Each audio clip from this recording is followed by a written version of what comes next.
It's pretty easy though to kind of think of what All right, shows welcome you back to the love in like podcast. '90s. My bad. Welcome back to the podcast. We're here. And Breach wanted to ask Brandon a question. Breach, say your question. Who the fuck's Brandon? What? What's up? Okay, hold on. What's up, Breach? Classic. Holy moly! Okay. What's up? Okay. He can't hear you guys, but you can hear him. It's all good. He can hear me. I can't hear him. Exactly. Okay. All right. The episode touched on it. If Jordan is flipping quarters for $20, flipping quarters, $20 a flip. Do you honestly think that he bet on basketball, which led to David Stern banning him from basketball? And because not being able to play basketball, Nike couldn't have their number one guy sitting on the sideline. They sent him to go play baseball until Stern said, "Come back and save basketball." I 100% believe this. I want to know what he believes. All right, thanks, Breach. He'll answer on the podcast. I appreciate it. I'll be the first viewer. All right, see ya. All right, well, we're starting off with that question. That was a little, I kind of missed. So we're going right to the gambling on here, man. The hot stuff on here. Yeah, we're going crazy, but I knew that Breach wanted to ask, so I figured I call him up and see what he says because I forgot what the question was. I'll be honest, but I mean that obviously was like one of the best or one of the most like popular scenes this weekend's episodes was him flipping the quarters against the wall against that guy, and then that guy just shrugging like I don't understand what the game was. So I think it was whoever got the quarter it was either whoever got the quarter closest to the wall or whoever got the quarter on one of those red things. I think it was closest to the wall. It's closest to the wall. You never played this game in high school? No. Yeah, literally quarters. You throw it against the wall. Whoever gets it gets the quarters. Except they're not playing for quarters. They're playing for bills. That's strange. I mean, that guy was electric when he shrugged. You get 5-10 people playing quarters. That's money right there. So you go ahead and answer that question? Yeah, go ahead. Okay, I'm not an expert on this, but I do have an opinion for sure. Yeah. So my thoughts, at least as I've gotten older and just kind of looking back at the stories and whatnot, why Jordan retired in '93, I think it was a couple of things for sure. One, he was probably just really beat up from playing basketball. He had gone strong so many summers in a row. I thought that the lack of competition for sure, because no one was on his level. As far as Jordan, no one in the league was on his level, and I don't think he had much competition.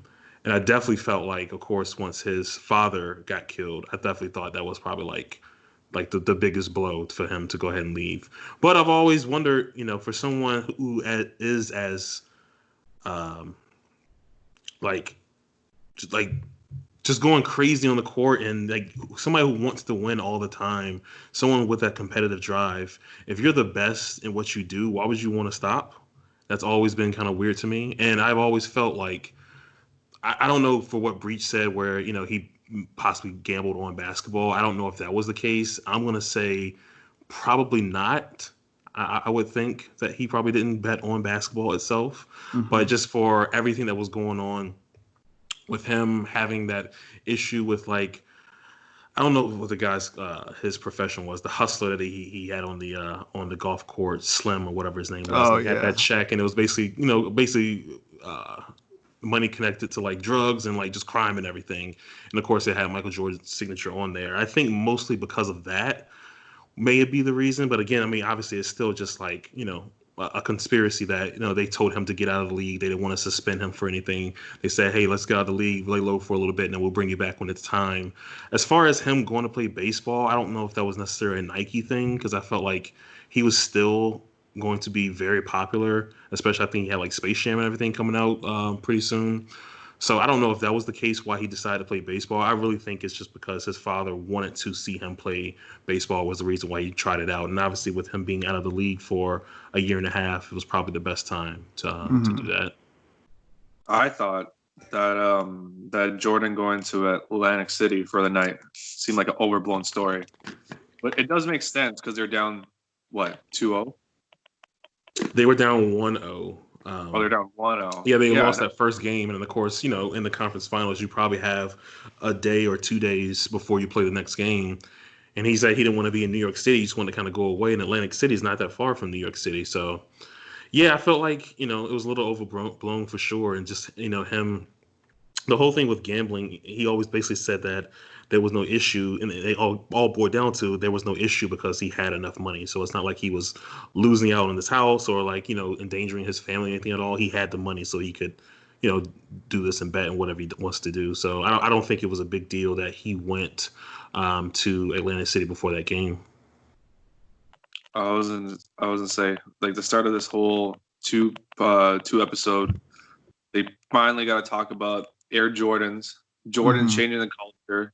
The Jordan ones, they showed him lacing up in MSG for his last, I guess at the time he thought NBA final, NBA. No, I guess last time he would be playing in the Garden. Yeah, pretty much. And it was just lacing up those Jordans. Oh man, that's the shoe of all shoes. And even Justin Timberlake was talking about. They got Spike Lee talking about making the commercial.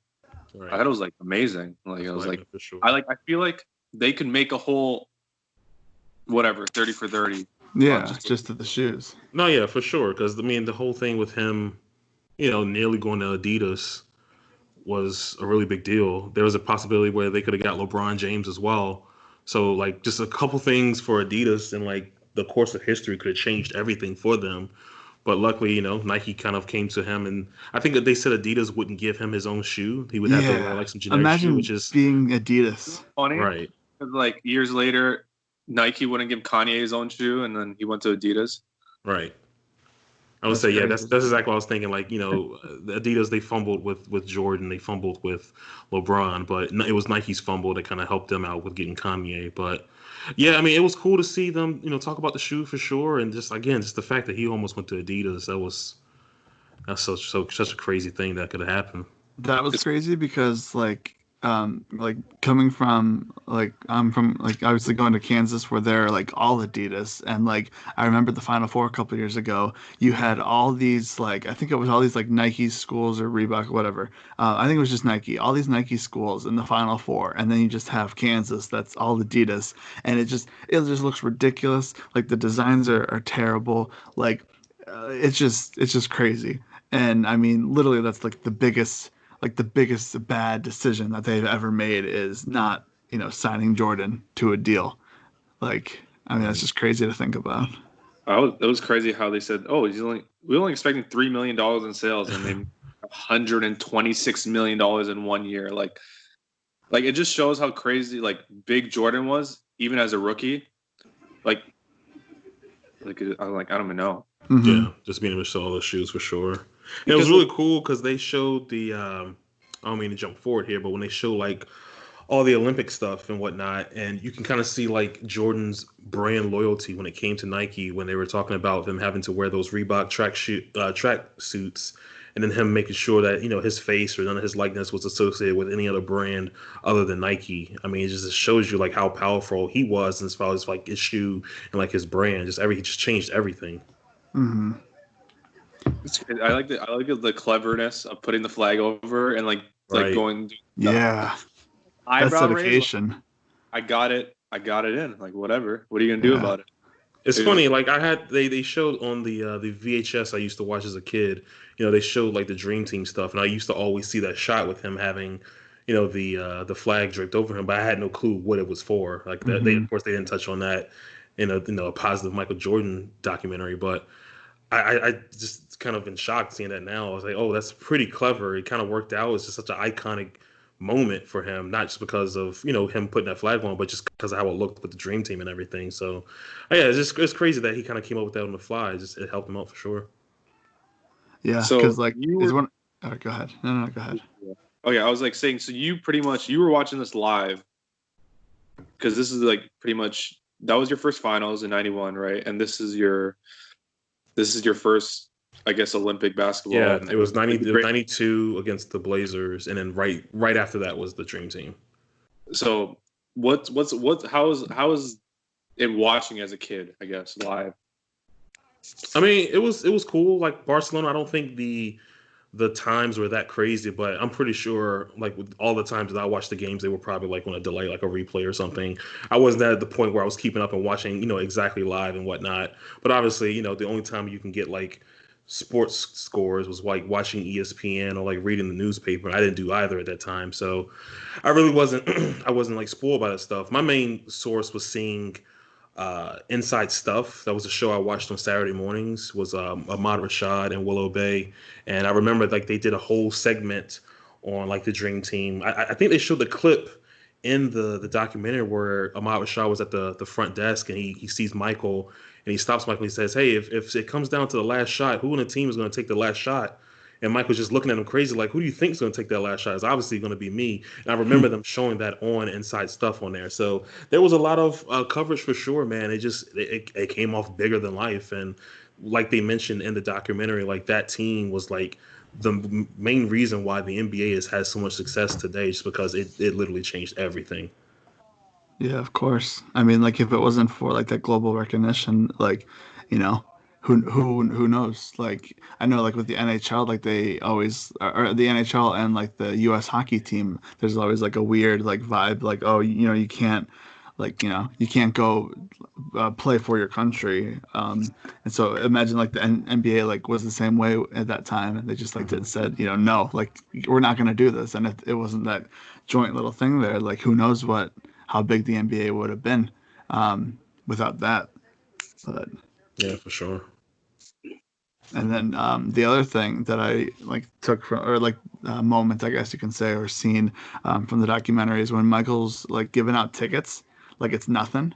Like I mean that's just crazy to think about because that line outside of like Chicago Stadium, United Center, whatever, like it's just I mean so many people Right. like just wanted to see him They play. said they sold out the season in like 2 hours, That's and they not have the one clip of his last game in Atlanta, and they put the game inside the Georgia Dome, and it was like 60,000 people yeah. there for that That game. Just and like the insane.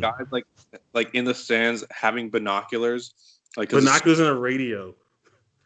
Yeah. binocular radio. Yeah, he had a Yeah. radio. He had headphones on. He was Yeah. holding a radio, but the dude was like, you could just see like he was so happy to be there. Everyone looked like they were happy to be there, even though they were like in the nosebleeds and couldn't see anything. They were just excited to be What there. about that quote that I forgot who it was, who asked for the tickets for Michael in that scene, but he was like, I don't care if they're sitting up to God, and then Michael's like, God, and he's like, yeah, and he's like, you got the tickets from God, and like Right. that was just one of those. I mean, that was awesome. Like what a quote Moment. from Yeah, that was a very good Jay moment. there. At the time, was retirement like in the air? Is that why people thought like, oh my God, we're gonna see Michael for the last time? Yeah, because he was so adamant that he was only going to play for Phil Jackson, and then Kraus was just could not stop saying that this was going to be Phil Jackson's last year. He kept saying that over and over. So most people just kind of put that together. That's why they kept asking him, is this going to be your last year? Because everyone figured that he was going to retire afterwards.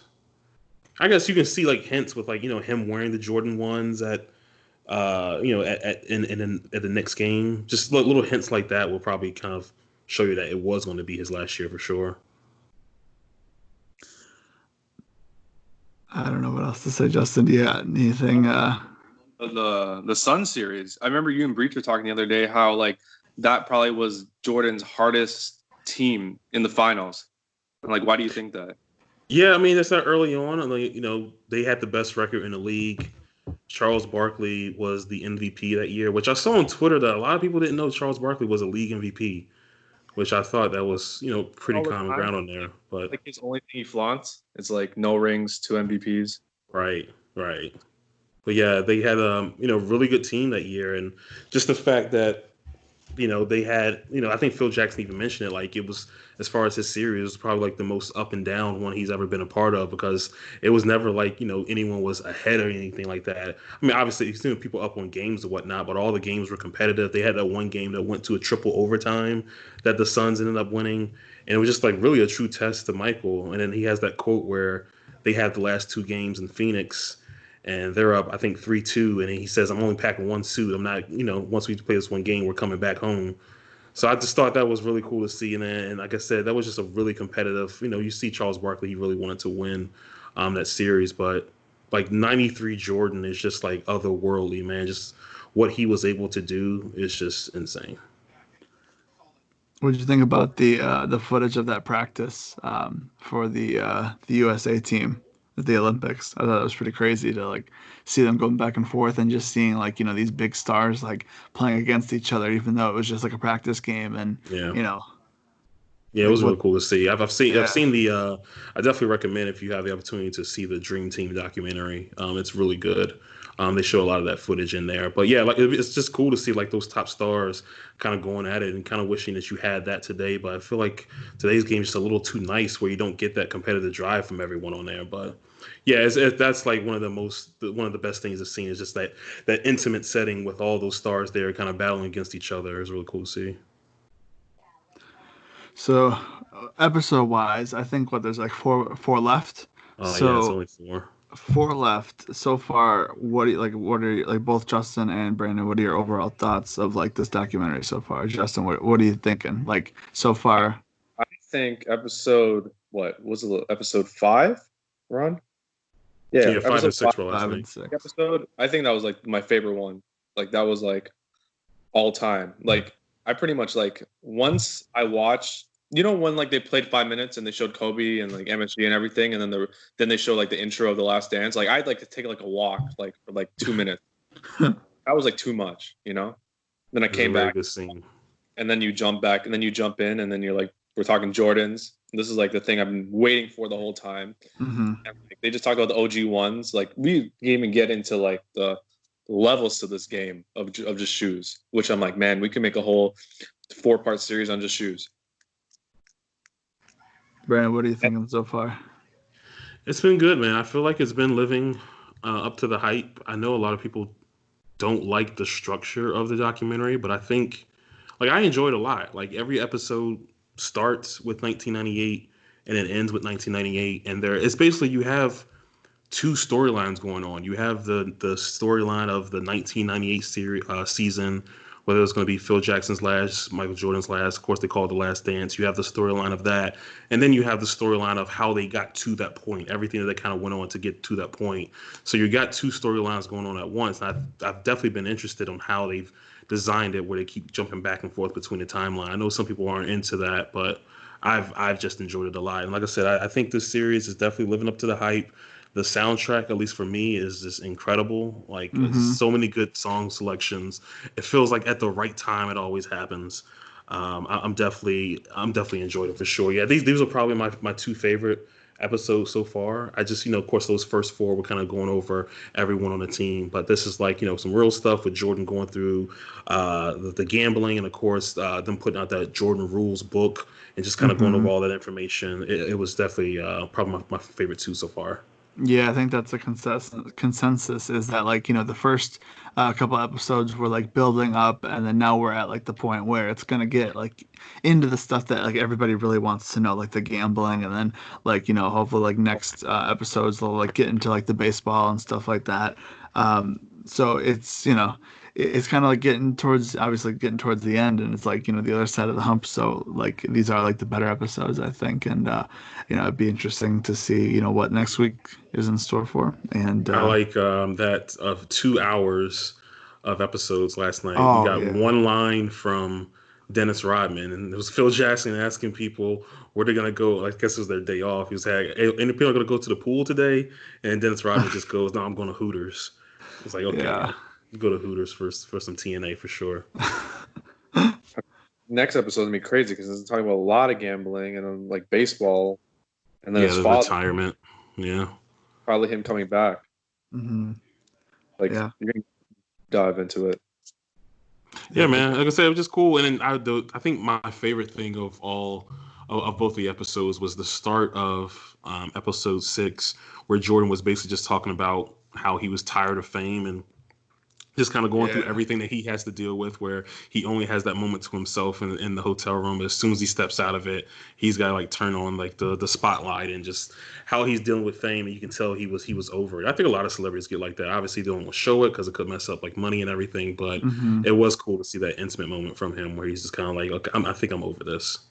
Yeah, that was like crazy to see, honestly. Just because like they cut between different shots of him being bombarded with people throwing a pen and paper in his face, like little kids coming up, and like all these cameras and all these like tape recorders and stuff. It's just like I don't know. It's like you gotta make him a human for a second and really think Right. about like him as a person.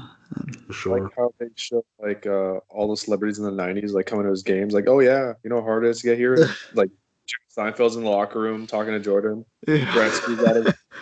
Like these are like Chris Rock is randomly chilling. Yeah, I'm like, oh Gretzky man. and Jerry Rice. I promise you that Jordan probably never went to a 49ers game. He may have gone to, but outside of like a Super Bowl, he probably never went to that. And I'm pretty sure he never went to a probably the LA Kings or one of those teams that Gretzky played for. So the fact that they came there for him was pretty cool to see. You definitely going to Edmonton to watch Gretzky. That was You know what? Like, as I was watching those clips and seeing all these people like dying to get into the United Center, it's like it's one of those things where like I really don't like obviously like growing up in the Chicago area, I just and like especially at the age that I did, like I really didn't realize like I knew that it was big and I knew that obviously like everybody wanted to like be there, but it really puts in perspective kind of like how big it really is and how so many people, all over the world wanted to be in that arena on, the Bulls home court to see Jordan play and, just like to like dying to get into that arena and like just I don't know, just like put it in perspective for me. And I had that moment last night where I was like, one, this documentary is really cool, and two, like I'm so glad that I get to be like kind of like in the area where Right. it all happened because like there's so many people that are watching it and like they're going to like maybe they watch this and they're like, man, I want to go to Chicago so I can like experience a Bulls game, so I can see the Jordan statue, so I can just be where like where they were like back in this like huge era in sports. And it was also crazy to see like a shot of the Chicago stadium and to see all the parking spaces around it. It's literally like back then it looked like it was just a giant building on top of a giant parking lot surrounded by it. And now Right. today, like it's crazy. Like there's buildings over here, there's different things popping up, there's a camera coming up on Skype. Like there's just so many things that are like happening around that area now. And they built an entire like add-on to like the United Center now. So like the Jordan statue used to be outside, now it's a part of like a store. Yeah, it's So like it's just like inside now, right? yeah. So it's just crazy to see the differences of back then in the 90s versus, obviously today. So Right. yeah. But Definitely cool to see for sure. And to kind of piggyback off what I just said earlier and to kind of go off of a previous podcast that you guys have done, best 90s shows, NBA inside stuff will be on the list for me. Just want to say that. I never watched any of that. What's Too that? young. NBA Inside stuff. I never watched any of that. So inside stuff technically comes on today, like they revived it, but it wasn't like it was in the 90s for sure. I mean, I think it was on until like 2002 or 3 or so before they got it, took it off air, but they brought it back. But yeah, one of the best. Like I said, every Saturday morning I'm watching that show. Because of course I couldn't stay up, during the week and watch all the games and whatnot. So that was literally how I catch up on what was happening through that week. You guys ever watch like Bottom Line or Aftermath? Bottom line or aftermath? The What are these recap shows? Raw down.